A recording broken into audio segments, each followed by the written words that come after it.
बिस्मिल्लाहिर्रहमानिर्रहीम। अस्सलाम वालेकुम सामीन। आज 7 जून 2025 का दिन है और दिन का 1 बजा है। सबसे पहले तो आपको दिली ईद मुबारक। और इस पुरमसरत मौका पर आपने जो ज़रूरतमंद है उनका ख़ास ख्याल रखना है, अपने हमसायों का और दीगर बहुत सारे लोग जो सफ़ेद पोश कुर्बानी नहीं कर सके उन तक आपने गोश्त भी पहुंचाना है। और बाकी नकदी की सूरत में ये जैसे जितना आप अफोर्ड कर सकते हैं, इस्तात रखते हैं, ज़रूर उनका ख्याल रखना है। और किसी को पता भी नहीं चलना चाहिए कि उनकी जो इज़्ज़त नफ्स है वो भी मजरूह नहीं होनी चाहिए। तो बहरहाल खुशियों का मौके पर दूसरों को याद रखना ये एक अच्छा अमल है, मुस्तहसन अमल है। बहरहाल आप मुझसे ज़्यादा सियाने भी हैं, समझने वाले भी हैं, जानते भी हैं।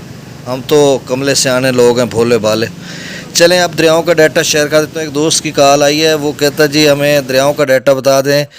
देखें, दरियाओं का डाटा मैं बता देता हूँ, मौसम का थोड़ा बता देता हूँ। और जो इरसा का डाटा है पंजाब इरीगेशन का, वो तो आजकल दे नहीं रहा, मैं वो लेना बड़ा मुश्किल हो जाता है लिखना। अब इरसा का डाटा जो है वो अपडेट नहीं हो रहा छुट्टी की वजह से। दरियाओं का ताज़ा तरीन डाटा वो मैं अपडेट कर देता हूँ। दूसरा, मौसम के हवाले से ये जो मतलब गर्म मौसम रहेगा, इंतहाई गर्म, यानी 12, 14, 13, 14 तक जून तक भी जा सकता है। और जो रूटीन से ज़्यादा 5 से 7 सेंटीग्रेड रहेगा। इसका अपर एरियाज़ में तो फ़ायदा होगा यकीनन कि ग्लेशियर मेल्टिंग होगी और डैम्स में पानी ज़्यादा आएगा। और बाकी मैदानी इलाकों के लिए बड़ा मसला है गर्मी की लहर में, ख़ास कर काम काज करना, निकलना बाहर, जैसे आज भी खासी गर्मी है। तो अल्लाह खैर करेगा। उसके बाद जून के अगले यानी 15 के बाद जो है अगले 15 दिनों में कुछ बारिश स्पेल हैं। और जुलाई अगस्त में अच्छी खासी बारिश है। और इस मरतबा जो है वो ग्लेशियर मेल्टिंग ज़्यादा होगी, जिस तरह से जो हीट वेव है या गर्मी की लहर है, इसी तरह जैसे कि अब 5-6 दिन हो गए, यकीनन इससे जो ग्लेशियर पिघलेंगे उसमें पानी की आमद जो दोनों डैम्स हैं उसमें बढ़ेगी। और फिर आगे चलकर इस तरह की फिर से जो लहर गर्मी की आती है तो उसका फ़ायदा ये होगा। और फिर बारिशें भी हैं, तो कुल मिलाकर डैम्स भरेंगे। और उसके बाद सैलाबों की क्या सूरत हाल रहेगी ये कहना कुछ कबल अज़ वक्त है। लेकिन जिस तरह की सूरत हाल है, ये जिस तरह के मुख्तलिफ जो मॉडल्स हैं बारिशी या मौसमियाती, उनसे तो कहा जा रहा है कि काफ़ी बारिशें होंगी और ग्लेशियर मेल्टिंग भी होगी।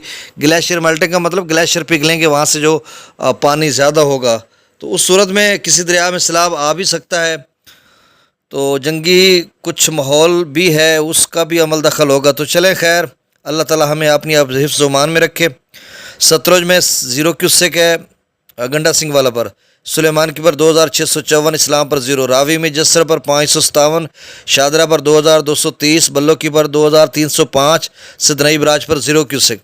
दरिया चनाब में मराला पर 3000 क्यूसेक, खान की पर 0, कादराबाद पर 0, त्रिमू बराज पर 3221 और पंजनत पर अखराज 0 है। जेला में मंगला डैम से 30,000 क्यूसेक छोड़ा जा रहा है। रसूल पर से पहली दफ़ा खराज किया जा रहा है 5,341 क्यूसेक। सकरदो पर 34,000, पी ब्रिज पर 54,000, बिशाम पर 74,000। तरबेला डैम से 1,50,000 क्यूसेक छोड़ा जा रहा है। काबुल दरिया में 22,600 क्यूसेक। कालाबाग पर 1,74,000, चश्मा पर 1,80,000। तौसा पर जो डाउन स्ट्रीम है, ये सारी डाउन स्ट्रीम बता रहा हूँ जो आगे की तरफ जा रहा है, तौसा पर 1,42,213 क्यूसेक, ये 1,53,000 से कम हुआ है, मतलब 8-10 हज़ार क्यूसेक कम हो गया तौसा बराज से जो आगे डाउन स्ट्रीम है। गुड्डू पर 1,27,935 क्यूसेक, सक्खर पर 66,981 और कोटरी पर डाउन स्ट्रीम 28,672 क्यूसेक है। तो सामिन बहुत शुक्रिया, अल्लाह हाफिज़।